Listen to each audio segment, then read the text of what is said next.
বাড়িতে তার কামলাগিরি, বুঝেন তো কথা? কখনো খ্রিস্টানের বাড়িতে কি কামলাগিরি, কখনো বিক্রি হয়ে দাস, কখনো ইহুদি কখনো খ্রিস্টান, এইভাবে হাত বদল হতে হতে তিনি শেষ পর্বে একজন ইহুদির গোলাম। উনি শুনেছেন নবী মদিনায় এসছেন, প্রিয় নবী সাল্লাল্লাহু আলাইহি ওয়াসাল্লামের দরবারে তার মুনিবকে না বলে তিনি চলে গেছেন।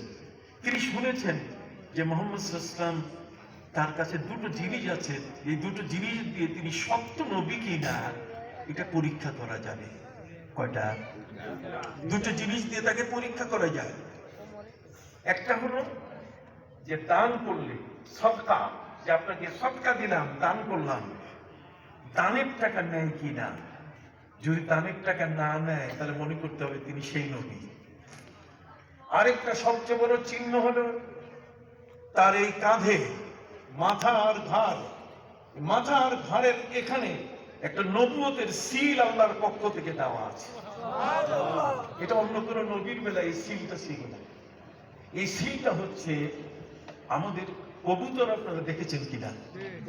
একটু কথা বললে খুশি হব। কবুতর, এই কবুতরের যে গলার মধ্যে যে সুন্দর এক ধরনের সাজানো পেখমগুলো থাকে, ঠিক এমনি করে নবী করিম সাল্লাল্লাহু আলাইহি ওয়াসাল্লামের সেই কাঁধ মোবারকে ওই ধরনের কবুতরের পশমের আকারে একটা গোলাকার নবুয়তের সিল আল্লাহ মেরে দিয়েছেন, যাতে তারপরে আর কেউ নবী দাবি করতে না পারে। সিল মা কানা মুহাম্মাদুন আবা আহাদিম মির রিজালিকুম ওয়ালাকিন রাসূলুল্লাহি ওয়া খাতামান নবিয়্যিন। তিনি নবীর শেষ নবী, এইজন্যই ঘাড়ের মধ্যে এই সিলটা আছে। নবীজিকে চিনতে গেলে তার দুইটা জিনিস সবচেয়ে বড়, তড়িৎ গতিতে খুব তাড়াতাড়ি কোনো রকম পরীক্ষা নিরীক্ষা ছাড়াই বোঝা যাবে। একটা হলো দানের টাকা নেন কিনা, আর ঘাড়ের মধ্যে সিলটা আছে কি না। এটা তিনি 235 বছর আগের থেকে এটা লালন করে করে তিনি আসতেছিলেন। সুবহানাল্লাহ।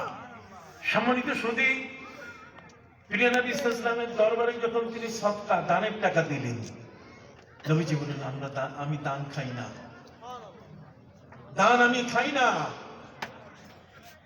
তাহলে আমি আপনার কাঁধের দিকে একটু যেতে চাই। নবীজি বুঝতে পারছেন যে সে তো আমাকে চিনতে চায় যে আমি নবী কিনা। তখন নবী করিম সাল্লাল্লাহু আলাইহি ওয়াসাল্লাম তার কাঁধের কাপড়টা সরাই দিলেন। সরাই দেওয়ার সাথে সাথে নবুয়তের সিল দেখে হযরত সালমান ফারসি আর এক সেকেন্ড দেরি করেন নাই। কথা বলেন না, চিল যেমন মুরগির বাচ্চাকে ছো মারে, হযরত সালমান ফারসি রাদিয়াল্লাহু তাআলা নবীজির সেই নবুয়তের সিলটার মধ্যে মুখ লাগাইয়া চুমা দেওয়া শুরু করলেন। সেই সালমান ফারসি নবীকে পেয়ে এখন মনের দুঃখের 235 বছরের ইতিহাস তিনি বলা শুরু করলেন। সুবহানাল্লাহ। এই 235 বছরের ইতিহাসের শেষটা যেটা, সেটা হলো যে আমি একজন ইহুদির গোলাম। নবী কি করে আমি রক্ষা পাবো? নবীজি বলছেন তোমার ইহুদিকে বলো যে আমি মুসলমান হয়ে গেছি। নবীজি তাকে কলেমা পড়ালেন। 235 বছর বয়সের একটা মানুষ নবীর কাছে কি কালেমা পড়লেন। অনেক লম্বা হায়াত না? অনেক লম্বা হায়াত। নবীজি সাল্লাল্লাহু আলাইহি সাল্লামের হাতে কালেমা পড়ার পরে এখন তার মুক্তির ব্যাপার। ইহুদির গোলামি থেকে বাঁচবে কেমনে, এই দায়িত্বটি আমরা একজন লোক যদি আমাদের সমাজে হিন্দু থেকে মুসলমান হয়, খ্রিস্টান থেকে মুসলমান হয়, আমরা মনে করি তোমার ভালো কাজ করছো না, আমাদেরও দায়িত্ব আছে তাকে সহযোগিতা করা, ঠিক কিনা? অমুসলিমদের অর্থ দিয়ে, জায়গা দিয়ে, তাদেরকে যতটুকু সহযোগিতা দেওয়া যায় এটা হলো আমাদের দায়িত্ব। অতএব প্রিয় নবী সাল্লাল্লাহু আলাইহি ওয়াসাল্লাম বলেন ঠিক আছে, আমি কি করতে পারি? তুমি তোমার ইহুদি মালিককে বলো, তোমার ইহুদি মালিক কোন শর্ত দেয় কিনা, না এমনি এমনি ছেড়ে দেয়, ও তো এমনি তেরে বেগুনে জ্বলে উঠবে যে তুমি কালেমা পড়েছো আমার কাছে।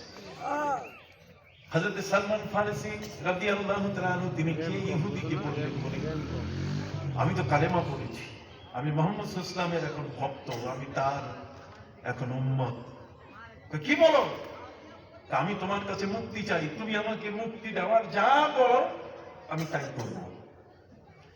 ইহুদি বলছে যাতে জন্মের মতো মুক্তি পায়, তার মানে কোনো মতেই যেন মুক্তি পাইতে না পারে। এই জন্য সে দুইটা খুব জটিল শর্ত দিয়ে দিল। একটি শর্ত দিল যে একটা বাগানের মধ্যে খেজুর গাছ লাগাবে। আপনি জানেন খেজুরের তাল গাছের অবস্থা, খেজুরের তাল গাছ এগুলো বড় হয় না, এগুলো সহজে ফল দেয় না, এগুলো বহু বছর লাগে তারপরে ফল দেয়। কথা বুঝেন নাই?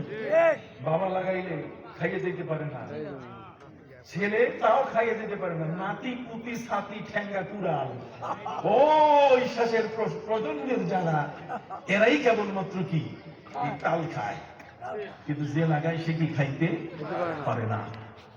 অতএব ইহুদির চালাকি, ইহুদির সবচেয়ে বড় কঠিন শর্ত হলো যে একটা বাগানের মধ্যে 300 খেজুর গাছ লাগাইতে হবে।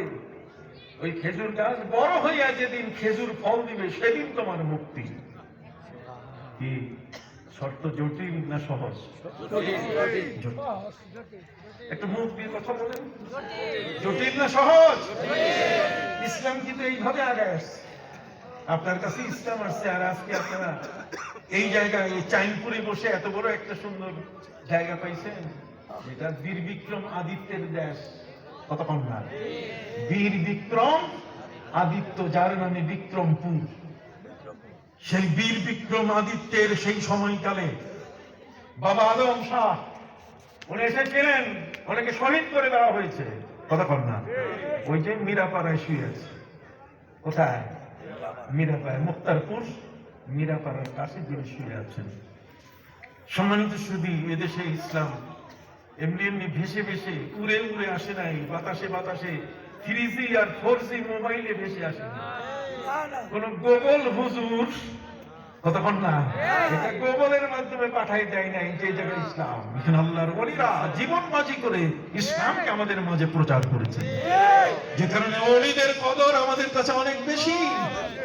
সারসিনা, জনপুরি, কতক্ষণ না আমাদের সমাজে এই সমস্ত ফুরফুরা আউলিয়া ইকরামের অবদান সবচেয়ে কি, না হলে টুপিও পাইতাম না, জামাও পাইতাম না, ইসলামের আদর্শ মসজিদ মাদ্রাসা কিছুই পাইতাম না। আল্লাহর ওলিদের কারণে টুপিও পাইছি, দাড়িও পাইছি, ইসলামের সুন্নতের পোশাকও পাইছি, আবার পাশাপাশি মসজিদ মাদ্রাসাও পেয়েছি, মাহফিলও পেয়েছি। বলুন সুবহানাল্লাহ। আউলিয়া ইকরামের অবদান কত বড়, আলহামদুলিল্লাহ। সম্মানিত সুধী বন্ধুরা আমার, হযরত সালমান ফারসি রাদিয়াল্লাহু তাআলা আনহু তিনি তার ইহুদি মালিককে বললেন, হে মালিক মুনিব, তুমি বলো কি লাগবে তোমার, আমি পরিশোধ করব। সে তো শর্ত দিয়ে দিল 300 গাছের একটা কি খেজুর বাগান। খালি বাগান বললে হবে না, কি বলতে হবে? খেজুর শব্দটা যোগ করতে হবে, তাহলে বোঝা যাবে যে এটা সাধারণ বাগান না, একটা খেজুর বাগান। আর একটা হচ্ছে 1 বস্তা, 2.5 মণি বস্তা আছে না? এখন তো 25 কেজির চাউলের বস্তা আছে, এটা আবার 10 কেজি হয় কবে আল্লাহ জানে। এখন 1 কেজিও আছে কিনা, ওই যে ফরচুন মুক্ত মুখ 1 কেজি। সম্মানিত সুধী, এই যে 2.5 কেজির বস্তা, 2.5 কেজি চালের বস্তা যত বড়, 2.5 মণ, কত করল? 2.5 মণের একটা বস্তা যত বড়, ইহুদি শর্ত দিয়ে দিল যে এইরকম 2.5 মণি বস্তার যদি স্বর্ণ তুমি আমাকে দিতে পারো, তাহলে তোমাকে মুক্তি দিব। আপনি চিন্তা করতে পারছেন? সৌদি আরব এই গত পরশু উঠাইল কত 32 লক্ষ এই স্বর্ণের একটা বিশাল বড় বড় বার। আর সেখানে স্বর্ণ কোথায় খুঁজে পাবে? সালমান ফারসি রাদিয়াল্লাহু তিনি ইসলাম গ্রহণ করলেন যাতে কোনো মতেই সে আমার নবীর কাছে আসতে না পারে। এই জন্য সে জটিল এবং কঠিন শর্ত দিয়ে দিল। একটা হলো 300 খেজুর বাগান, এটা যেদিন ফল দিবে, আর 2.5 মণি বস্তার স্বর্ণ। বলেন তো দেখি, এইগুলো দিয়া ইসলামে আসা, এগুলো কি চারটিখানি ব্যাপার? প্রিয় নবী সাল্লাল্লাহু আলাইহি ওয়াসাল্লামের কাছে চলে এসে তিনি চোখের পানি ছেড়ে দিয়ে বললেন, হুজুর কালেমা তো পড়লাম, কিন্তু মুক্তি পাওয়া বড় কঠিন হয়ে যাবে। ইহুদিকে বললাম, ইহুদি মুনিব আমাকে যে শর্ত দিয়েছে, নবী বলেন শর্ত বলো। শর্ত হচ্ছে 300 খেজুর গাছের একটা বাগান যেটা ফল দিবে, যতদিন পর্যন্ত